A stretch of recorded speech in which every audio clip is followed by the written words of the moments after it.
ကျွန်တော်နဲ့မိုင်40ကျော်ဝေးတဲ့ခီး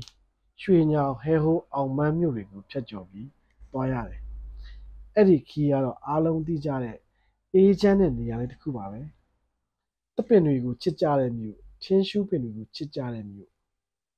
ထင်းရှူးမြို့တော့ကလောမြို့ပဲဖြစ်ပါတယ်။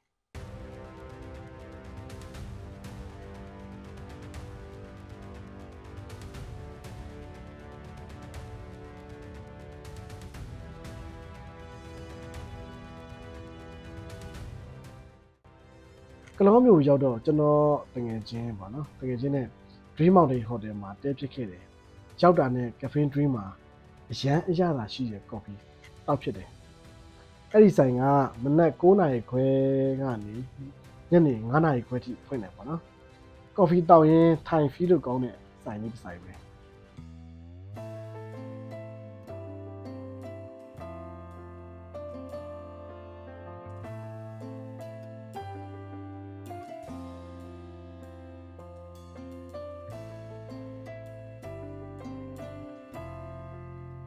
ညပိုင်းရောက်တော့ဟိုတယ်မှာ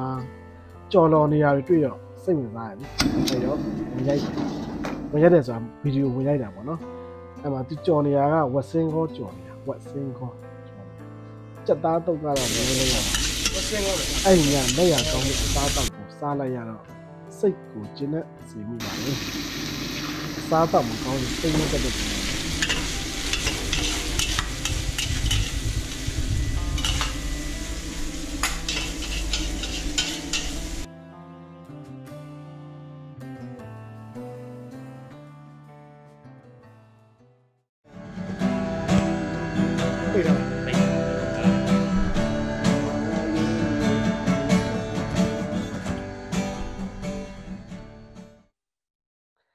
ညာပိုင်းရောက်တော့ဒီလိုကျွန်တော်တကယ်ချင်းရဲ့ဂီတာတန်တွေကိုကြားရတယ်ညရဲ့ခဏတာအချိန်လေးမှာတချင်းလေးတွေနဲ့ပေါ့ခဏပါပဲပြီးရနဲ့အိယာဝင်ခဲ့တယ်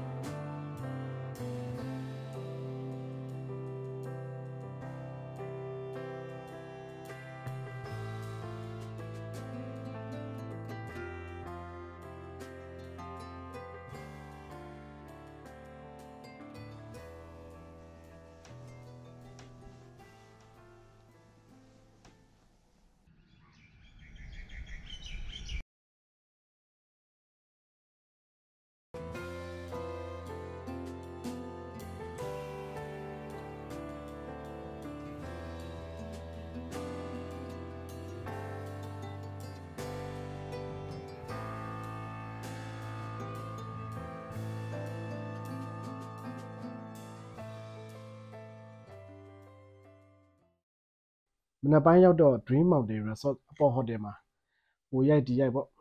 မနက်စာစားတယ်အစားအသောက်ကတော့တော်တော်စုံပါတယ်ဒါပေမဲ့ကျွန်တော်ကြိုက်တာလေးတွေကိုရွေးပြီးတော့စားခဲ့တာပေါ့ဗျာ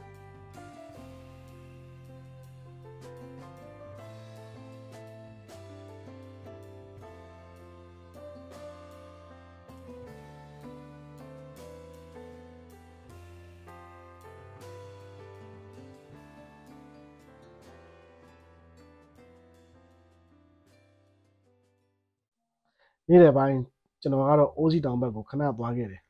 ။စောင်းရဒီလိုမျိုးမလားပနေတော့လေငွေဥအစလွမ်းဆွေးဖွယ်ရှုခင်းအရသာလေးတော့ရှိတယ်။ဒီလိုနဲ့တောင်ပေါ်မှာဟိုကြည့်ဒီကြည့်တက်ပုံလေးတွေရိုက်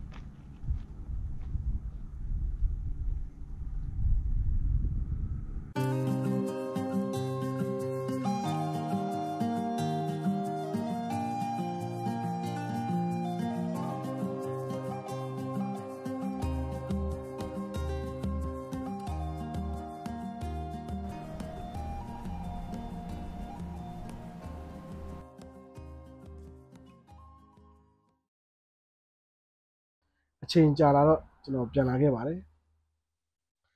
တနေ့တာပြည်ဆုံးပြီးနောက်နေ့မနက်မှာရေချိုးနက်စာစားပြီးတော့တပ်ပုံရိုက်ဖို့နေရာတစ်ခုကိုကျွန်တော်တို့သွားခဲ့ကြတယ်လမ်းကအရန်ကြီးမစိုးတလို့ကောင်းလဲကောင်းမနေဘူးဗျဖုန်လေးပိုင်းနဲ့ပေါ့နော်လမ်းဘေးဝဲရာတောင်တန်းတွေနဲ့လက်ဖက်ခင်းတွေရှိတယ်မိုက်တယ်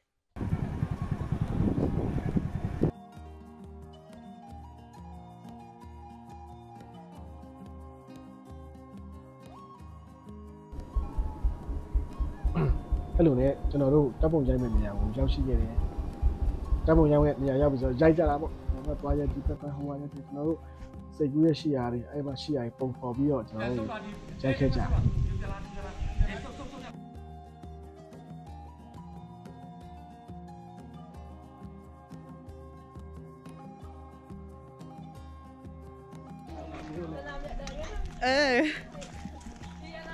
ဟဲ့တဲ့ချာရလာ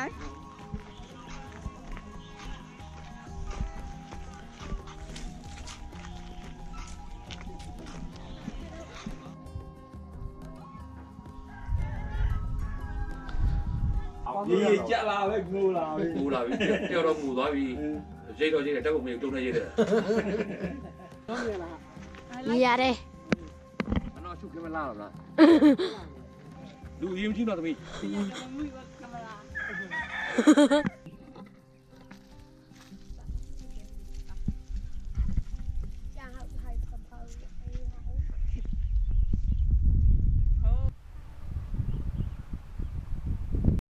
โอเคတပ်ပုံတွေရိုက်ပြီးတော့ပြန်လာခြင်းကနေ့လေထမင်းစားခြင်းအတော်နောက်ကျနေပြီ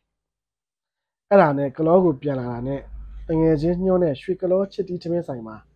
အမုန်းဝင်ဆွဲတာပေါ့ဘိုက်ကစားနေပြီလေ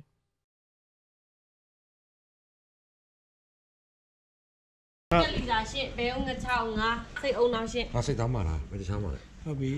စိတ်အုံနောက်စိတ်သားစိတ်ကလီစာကြက်သားဘဲအောင်ငချောင်းငါရှင့်ချိန်မချုပ်ဒါပါလေကြက်ကြော်စိတ်ကြော်ရှင့်ဒီကောင်ကတွားငါရှင့်နော်ကြက်နဲ့စားဗမာကြက်လားကြက်နဲ့ဟောက်ဗမာကြက်ရှင့်